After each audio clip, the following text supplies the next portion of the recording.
Ce journal vous est présenté par Fonds des promotions de l'industrie.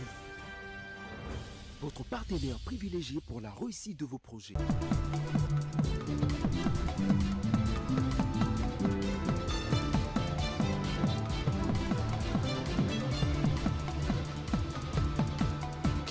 Bonjour à tous, bienvenue dans le journal sur Géopolis Télévision plutôt, bienvenue. Voici les titres de votre journal. À la une, comment annoncer le sénateur congolais réunis ce jeudi à huis clos. Les élus se sont penchés sur la levée des immunités du sénateur Joseph Kabila. Une commission a été mise en place pour statuer sur la question. C'est officiel, la République démocratique du Congo organise le Festival mondial de la musique et du tourisme du 16 au 18 juillet prochain.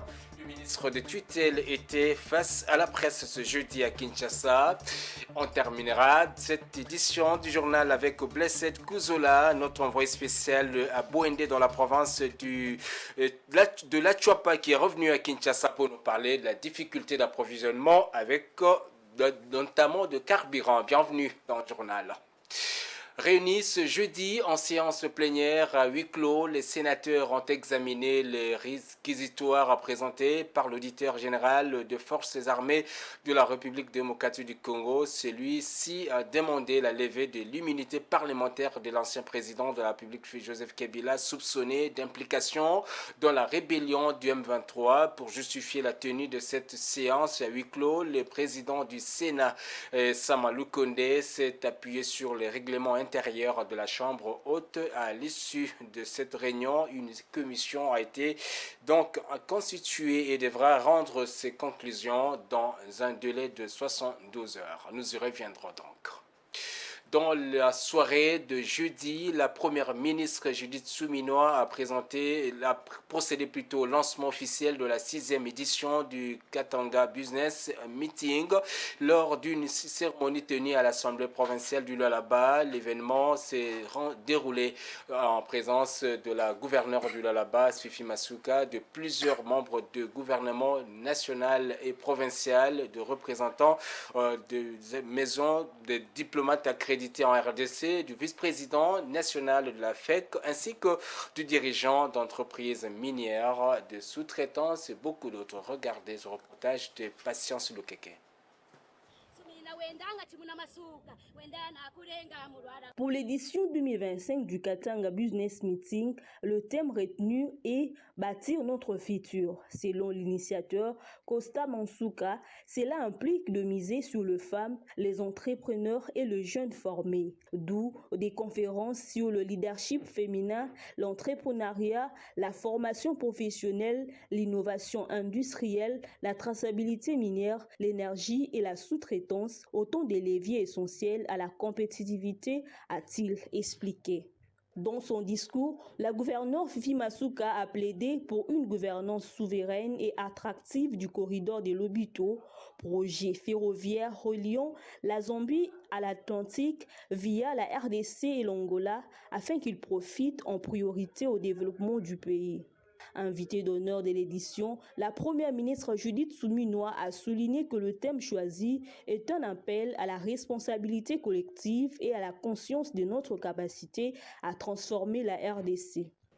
Ce futur que nous voulons, c'est un futur où chaque Congolais et chaque Congolaise trouve sa place dans la dynamique de notre développement, où la croissance économique se traduit en opportunités concrètes, en emplois de qualité, en infrastructures modernes et en fierté, et surtout en fierté nationale. Elle a également insisté sur les enjeux du corridor des Lobito qui symbolise une nouvelle dynamique d'intégration régionale et une opportunité pour attirer des investissements, connecter les pôles industriels et valoriser localement le minerai stratégique comme le cuivre, les colbates et les lithium. Concernant le leadership féminin, elle a rappelé que les femmes innovent, entreprennent et dirigent, notamment dans des secteurs clés comme le mine, l'énergie et l'agroalimentaire. Les femmes entreprennent, innovent et dirigent. N'est-ce pas, Madame la Gouverneure? Elles sont présentes dans les secteurs stratégiques tels que les mines, l'énergie, la technologie et l'agro-industrie, pour ne pas parler de la politique, bien entendu. Pour rappel, le Katanga Business Meeting est un rendez-vous annuel consacré à la promotion de l'investissement et au développement économique de la RDC.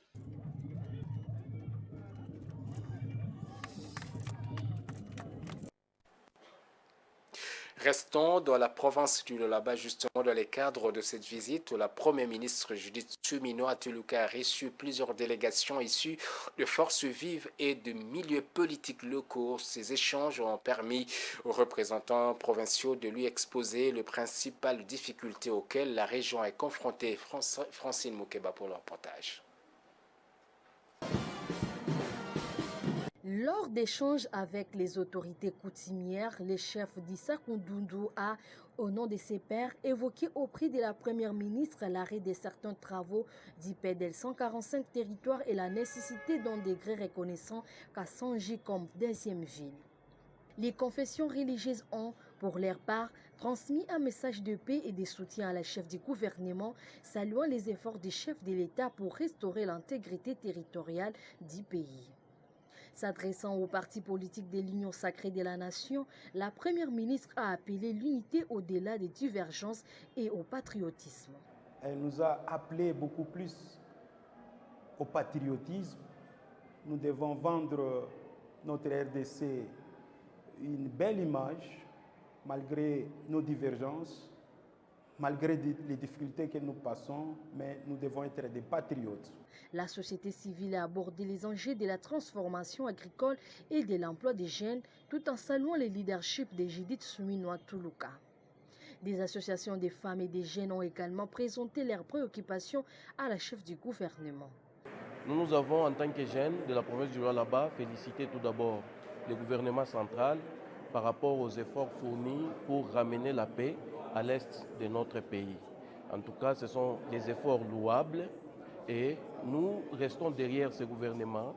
Question de lutter ensemble pour que nous puissions retrouver la paix à l'est de notre pays. À l'issue de ces rencontres, la première ministre a souligné l'importance du dialogue constant avec les différentes composantes de la société dans un contexte de crise à l'est et de volonté de poursuivre les développements du pays. Mais c'est important, quand on voit ce qui s'est passé à l'Est, de continuer à partager une seule parole et un seul vœu, c'est l'unité du pays. Pour cette mission dans la capitale mondiale du cobalt, elle était accompagnée de plusieurs ministres, dont les VPM de l'économie, les ministres de la communication et la ministre de la jeunesse.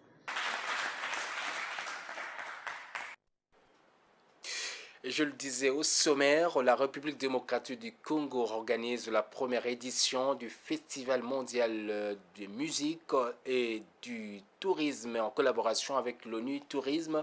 Ça sera du 16 au 18 juillet prochain et en cours au Centre plutôt culturel et des arts d'Afrique centrale à Kinshasa. C'était cours d'une conférence de presse organisée par les deux ministres de tutelle ce jeudi que cette activité a été annoncée. Rosie Chioyo, Giscard Tamba pour le reportage. Le 15 mai 2025 s'est tenue au Centre culturel et d'art d'Afrique centrale une conférence de presse organisée par le ministère du Tourisme et celui de la Culture, Art et Patrimoine, alors que la République démocratique du Congo traverse une situation de crise à l'est de la RDC. Le ministre du Tourisme Didier Pambia a mentionné qu'il était important de rester optimiste. Concernant la survie, je pense que vous y avez répondu en partie. On parle de la continuité de l'État. C'est une décision qui a été adoptée en Conseil des ministres. Nous avons déjà une confirmation, je pense que la technique pourra balancer ça tout à l'heure, du secrétaire général de l'ONU Tourisme qui lui-même annonce son arrivée avec déjà 5 ministres de pays africains. Il y a d'autres vidéos qui sont en train d'arriver. Donc je pense que la continuité de l'État oblige à ce que pour l'honneur du pays, cet événement se poursuive, quelle que soit l'issue de ce qui adviendra de nous deux. Et nous restons optimistes quant à ce. Plusieurs œuvres culturelles seront mises en place car la culture ce n'est pas seulement de la musique, a souligné la ministre de la Culture, Art et Patrimoine, Yolande Elébé Mandebo. Le ministère de la Culture n'est pas que le ministère de la musique. Nous prenons en compte toutes les disciplines artistiques et nous faisons en sorte de leur donner le rayonnement qu'ils devraient avoir. Et donc non, et bien évidemment, il n'y aura pas que la musique, il y aura les arts plastiques, il y aura évidemment les autres disciplines et culturelles. Il est important de noter que cette activité réunira plusieurs personnalités internationales de différents pays. Ce sera une occasion pour la RDC de redorer son image en montrant au monde qu'elle est capable d'offrir au-delà des attentes. Et 600 000 $ par an, le montant du contrat en négociation entre la RDC et l'AS Monaco, un partenariat qui, si jamais il est noué, devrait s'étaler sur 3 ans, soit de 2025 en 2028. L'AS Monaco, qui s'apprête à jouer en Ligue des champions européens, pourrait porter la marque Expérience RDC, une vitrine du Congo en Europe qui ira jusqu'au-delà au domaine du sport. Le partenariat touchera notamment le domaine financier, le commerce extérieur, le tourisme, la santé et l'économie. C'est ce que nous dit Katika Katassi, qui est journaliste sportif, qui est interrogé par notre journaliste sportif Francine Mokeba.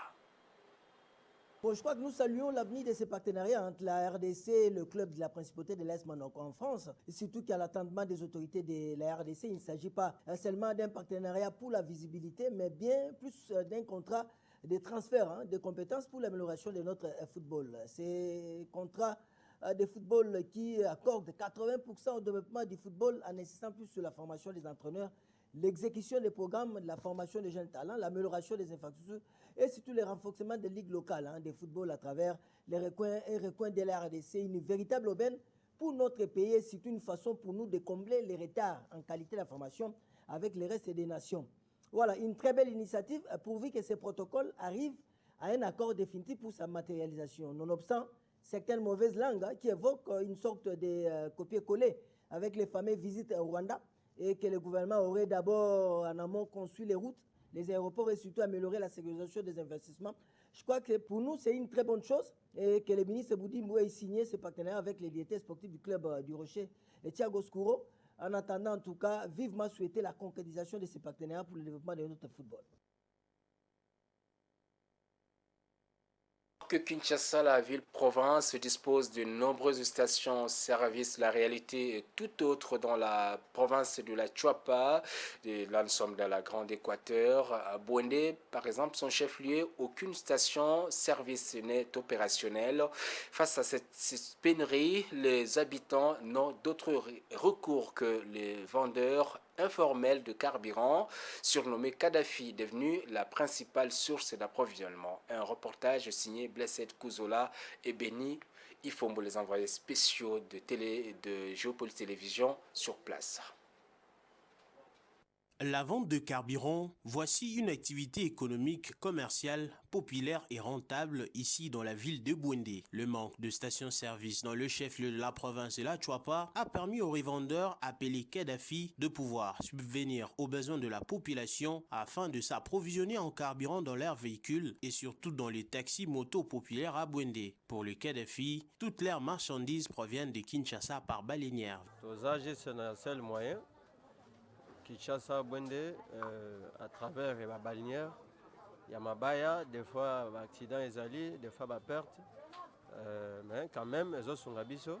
Dans la ville, chaque Kadhafi a son prix de vente, tout comme son prix d'achat. Bisso, tout ça, moi, je suis grossiste. Tout ça, c'est un bidon par rapport à prix à fille. Donc, tout ça, tu divisé par 10 bidons, prix de l'égobima, et en gros, tu par bidon. Après, litre, tu as la valeur équivaut à 25 litres par bidon. Si tu as calculé le bidon, tu as vu que le bidon, par exemple, les 120 000. Au divisé par 25, nombre de l'écobima, chiffre de l'écobima, et en gros, tu as après litre. Alors, tu as 4 000. Bazali ba détaillant, tu as bidon, moi comme il balai, mais mi pe kuna, ça peut manœuvre na bango pour que bazoma bénéfice. Yango prix na bango na yabiso est moins différent. Pour ça, tiende mo na biso. Des fois, on rejoint l'autre côté, tout bakoteka bien te.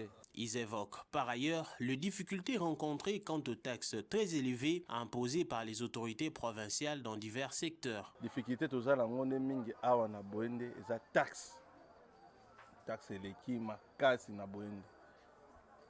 Taxe eleki makasi. Donc eza commerce moko et puis ça so moi passe koleka ba commerce o mususu etikali awa net bato divers bafuta taxe le roi biso te ba Kadhafi. Façon bazo taxer biso vraiment eza La ville de Bwende ne dispose d'aucune station-service et ces Kadhafi sont un porte-bonheur pour la population afin de ne pas manquer du carburant pour leurs véhicules et motos pour rouler dans la facilité au sein de la province et de la ville. Blessed Kouzola, je vous ai annoncé un titre, bienvenue. Bonsoir, José Junior Owawa, merci beaucoup.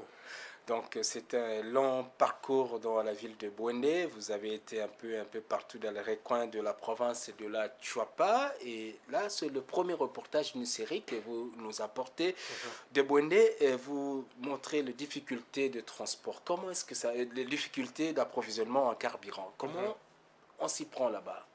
Bon, déjà, ce qu'il faudrait savoir, c'est que la ville de Bwende n'a pas de station-service. Déjà, ça c'est le premier point. Et puis, pour s'approvisionner, il y a certaines personnes qui sont dans les commerces que nous, ici à Kinshasa, on appelle le commerce, on dira informel, les gens qu'on appelle le Kadhafi. Alors, eux, ce sont de grands commerçants qui ont pour mission de pouvoir approvisionner la population. Alors, comment ça se passe? Ils ont des contrats ou bien ils ont des personnes ici qui ont pris rendez-vous et ces personnes-là leur envoient les carburants ou eux-mêmes viennent jusqu'à Kinshasa pour pouvoir faire des commandes et s'approvisionner avec des fûts, des citernes, le mettre dans les baleinières qui sont en bois, qui passe par Maluku jusqu'à arriver à Bwende. C'est déjà très difficile et c'est un voyage risqué parce que vous pouvez rencontrer par exemple un obstacle en cours de route, la balenière peut prendre feu, il peut y avoir incendie. Déjà les produits pétroliers sont des produits très inflammable et il peut y avoir quelque chose genre la baleinière peut prendre le risque qu'il y ait par exemple un cale peut-être, un obstacle dans le fleuve pour que ça et cela fait en sorte que le produit puisse se perdre. Donc c'est comme ça qu'ils s'approvisionnent et c'est un commerce à Bwende qui est très rentable, très économiquement, en tout cas économiquement parlant c'est bien, c'est très rentable, mais seulement ça facilite aussi la population de s'approvisionner. Il y a de ceux qui sont de grossistes qui vendent un peu plus cher et d'autres qui sont des détaillants qui vendent par exemple à 4500 le litre. Quand on voit peut-être, on pourra peut-être le voir dans d'autres reportages que vous proposez dans cette série, parce que Géopolis a pris la décision justement d'envoyer des équipes sur le terrain. On couvre les Congo dans son ensemble maintenant avec beaucoup d'équipes et finalement dans cette étape de Bwende, on voit qu'il n'y a pas assez d'automobilistes. Il y a des motos certainement, mais il n'y a pas de véhicules, il n'y a pas d'engins parce qu'il semble-t-il qu'il y a des problèmes de route. Vous avez été confronté à cette situation, ça serait peut-être un autre sujet, mais comment, à qui est-ce qu'on vend ces carburants-là? Est-ce que c'est seulement les motos, taxis ou à des particuliers? Parce qu'on n'a pas vu de véhicules, dans les images qui passent. Bon, ils vendent à des taxis motos beaucoup plus, parce que le taxi moto, c'est le seul moyen de transport pour les habitants de Bwende de partir dans un endroit X pour un endroit Y. D'ailleurs, c'est quelque chose que je reviendrai dans un reportage où on a fait un focus sur le taxi moto. Là-bas, il y a également des véhicules, mais ce sont des véhicules des particuliers et ces personnes leur vendent aussi du carburant. Comme vous l'avez vu dans l'une des images, on était en train de mettre du carburant dans l'un des véhicules. C'était d'ailleurs le véhicule que nous utilisons pour faire nos différentes descentes sur le terrain notamment. Donc, là-bas, le particulier ont les véhicules. Des particuliers, ce sont des députés nationaux, des députés provinciaux, les autorités du pays, par exemple le gouverneur, le vice-gouverneur et tout ça. Eux tous, s'approvisionne dans ces fûts, chez ces Kadhafi. À travers les Kadhafi. Justement. Mais maintenant, le problème, moi, je me suis posé cette question de savoir est-ce que la qualité de produits pétroliers c'était ma dernière question. Est-ce que la qualité, quand déjà les autorités s'approvisionnent par ce commerce-là, vous présentez déjà que c'est un commerce presque informel, il y a d'autres certainement qui disposent des documents. Est-ce que la qualité, sur le plan de la qualité de carburant qui est distribué, qui est vendu là-bas, comment est-ce que on s'assure que c'est de bonne qualité? Bon, je pense que lorsque ces carburants viennent jusqu'à Bouendé, il y a l'office congolais de contrôle qui est là, il y a des services de contrôle qui sont là, il y a un service provincial des hydrocarbures qui est aussi à Bouendé, qui vérifie et qui check tout ça, parce que ces gens payent des taxes. Ils payent des taxes, même si c'est exorbitant, comme l'a dit l'un des grossistes Kadhafi, mais ce sont des taxes qu'ils payent. Donc, on estime que la qualité de produit est bonne, parce que même dans les véhicules dans lesquels nous étions, on n'a pas senti un problème lié aux hydrocarbures, plutôt le problème lié au carburant qu'ils ont mis, parce que c'est les carburants des Kadhafi, ils s'approvisionnent là-bas. Les grandes personnalités vont d'ailleurs prendre des bidons ou bien des fûts de carburant pour pouvoir s'approvisionner pendant une certaine période. Donc, j'estime que la qualité est bonne, mais seulement, c'est un commerce informel, mais très rentable, et qui profite donc à la population. Merci beaucoup, Blessed Kouzola, l'homme de Bouendé, bienvenue. Merci. Bon retour à Kinshasa. On attend d'autres livraisons de votre séjour. Vous nous regardez à Bouendé à travers différentes applications, plateformes numériques, notamment Bluesat OTT. Vous soyez toujours fidèle à Géopolis Télévision. On se retrouve à très bientôt avec vous. Merci. Et on est de retour à Kinshasa cette fois-ci, à Kinshasa où des milliers d'enfants mineurs âgés de 7 à 12 ans sont contraints de quitter leur foyer chaque matin pour chercher de quoi nourrir leur famille. C'est une réalité tragique qui met en lumière parfois l'échec d'un système éducatif et social qui laisse des jeunes sans protection ni avenir. Nous dit-on, face à cette situation justement alarmante, le Quinois exprime leur indignation et leur désir urgent de voir des mesures concrètes mises en place pour garantir le droit à l'éducation et à une vie digne pour tous les enfants.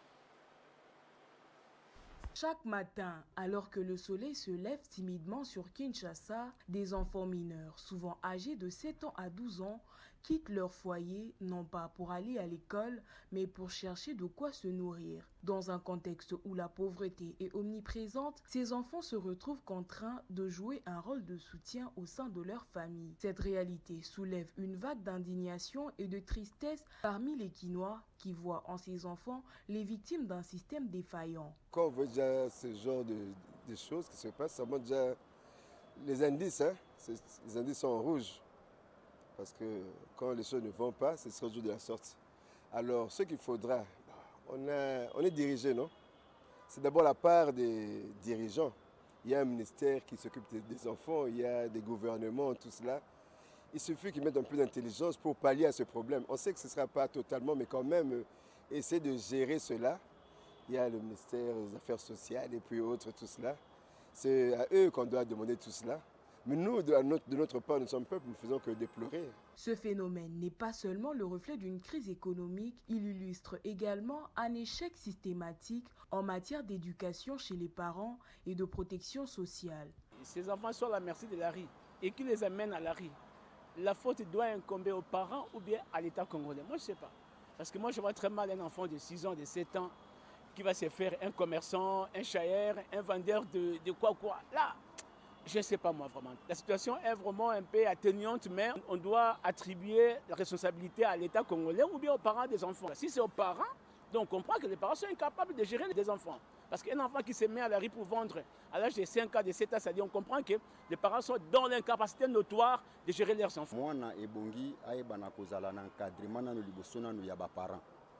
Parce que mwana soki aza na encadrement ya baparents, ndi mwana wana bakotinda ye akende classe. Après avoir kokende classe, afandi na ndaku, après avoir kofanda na ndako ayebi ndenge ya kotala baleson batindaki bango na niveau à l'école po yeba na kozala malamu mingi et non mwana akende kokende kotambusa babiloko par-ci par-là eza vraiment digne te. Les réactions des Kinois face à cette situation sont empreintes de frustration et d'inquiétude. Il est temps que les autorités agissent rapidement pour mettre en place des politiques visant à protéger les enfants et à soutenir les familles en difficulté. En dehors de nos frontières cette fois-ci, la page internationale.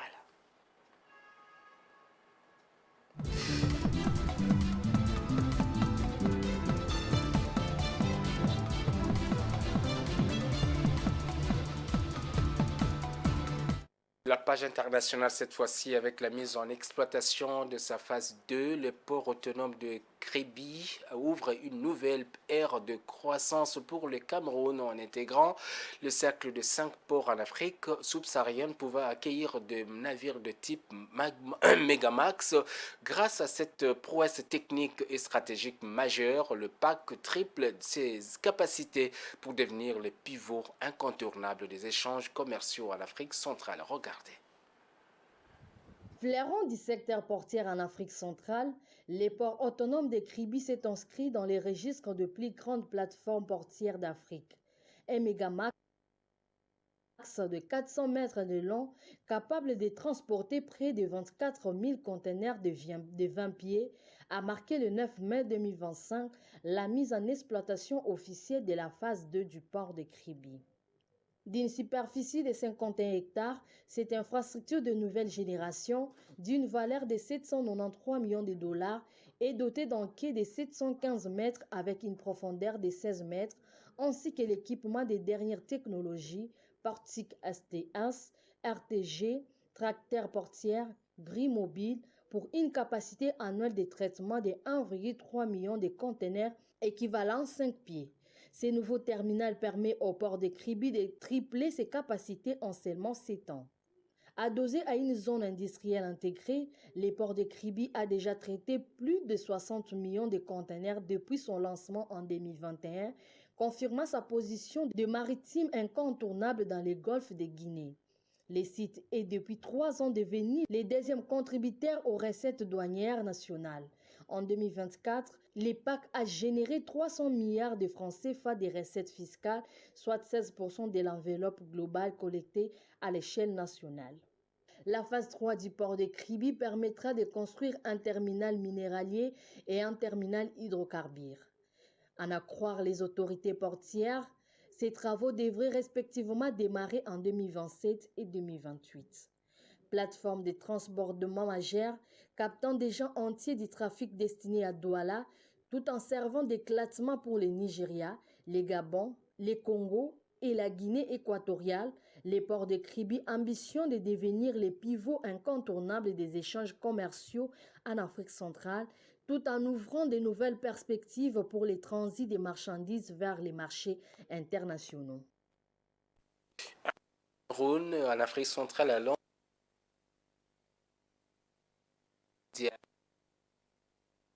africain de développement plutôt a récemment approuvé un financement de 26,8 Togo, soit 17,8%, 38 milliards de francs CFA pour la construction d'une centrale solaire photovoltaïque de 62 MW à Sokodé, dans le centre du pays. Ce projet, fruit d'une collaboration entre les acteurs et privés, devrait produire chaque année près de 87 gigawatts par heure d'électricité propre, fiable et abordable. Francine Moukeba pour le détail.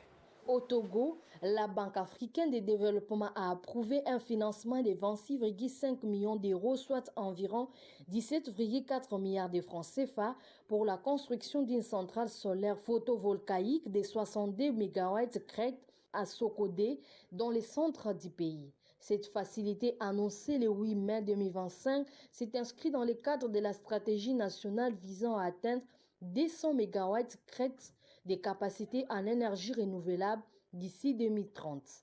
Dans les détails, le financement se décline en 2 volets, indique la BAD.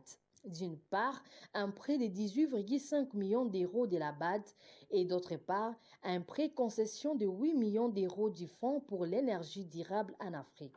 Les projets, qui s'élèvent à un coût de 61 millions d'euros, incluent également la mise en place d'une ligne de transport de 11 km. Celle-ci devrait générer 87 gigawatts par heure d'électricité chaque année, ce qui correspond à une diminution de 13 600 tonnes de CO2 par an. Les projets soutiennent en outre les pactes énergétiques des M300 du pays d'Afrique de l'Ouest en favorisant une production d'électricité à moindre coût à travers des appels d'offres et en encourageant l'engagement du secteur privé. Retour à Kinshasa avec la revue de presse de Damani Mujinga.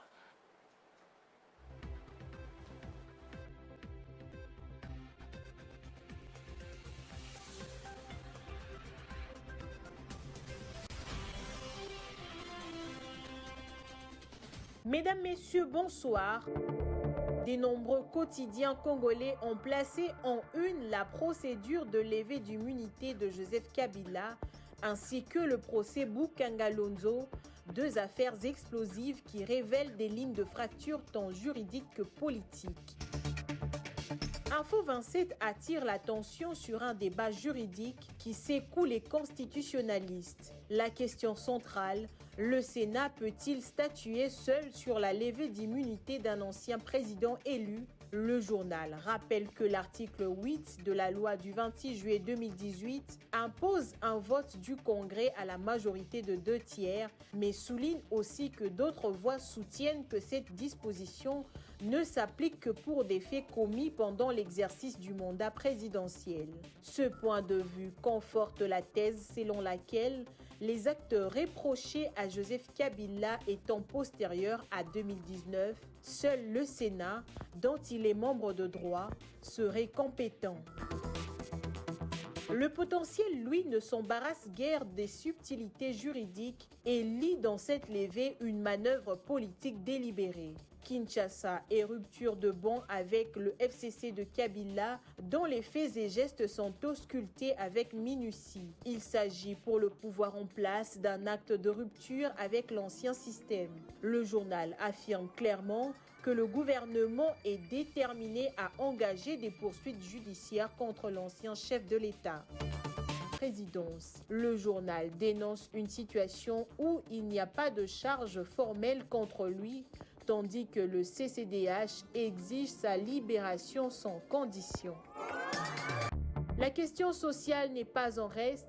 Le journal rapporte que les pluies diluviennes ont fait 9062 sinistrés à Kinshasa et que le pays compte 44 565 sinistrés au Kasaï oriental, parmi d'autres régions touchées. Nathalie Aziza Mounana évoque une situation humanitaire préoccupante aggravée par la guerre d'agression rwandaise, pointant la conjonction entre crise sécuritaire et catastrophe naturelle. Enfin, Géopolis Hebdo transporte le lecteur vers un bras de fer mondial, la guerre commerciale entre les États-Unis et la Chine. Alors que Trump porte les droits de douane à 145%, Pékin réplique avec des hausses équivalentes qualifiant la mesure de plaisanterie. Contrairement à 2018, la Chine estime qu'elle peut désormais infliger au moins autant de dégâts aux États-Unis que l'inverse, tout en réduisant sa dépendance au marché américain. Un tournant stratégique majeur où chaque superpuissance parie sur la résilience de son économie, quitte à précipiter l'autre vers la récession. Fin de cette revue de presse. Au revoir. Voilà qui met un terme à ce journal dont voici les principales articulations. Pour parler au sommaire, comme annoncé, les sénateurs congolais se sont réunis ce jeudi à Kinshasa à huis clos. Les élus des élus se sont penchés sur la levée des immunités du sénateur Joseph Kabila et 72 heures ont été accordées à la commission pour tenter de trouver la solution. Et c'était officiel, la République démocratique du Congo organise le Festival mondial de la musique et du tourisme du 16 au 18 juillet prochain. Ça sera à Kinshasa, le ministre des tutelles, c'est-à-dire celui de la culture culture et du tourisme était face à la presse jeudi à Kinshasa. Et on a parlé également de ce voyage de l'équipe de Géopolis à Bouende dans la province de la Tchouapa. Blessé Kouzola nous a brossé les difficultés d'approvisionnement à carburant. À très bientôt sur Géopolis Télévision.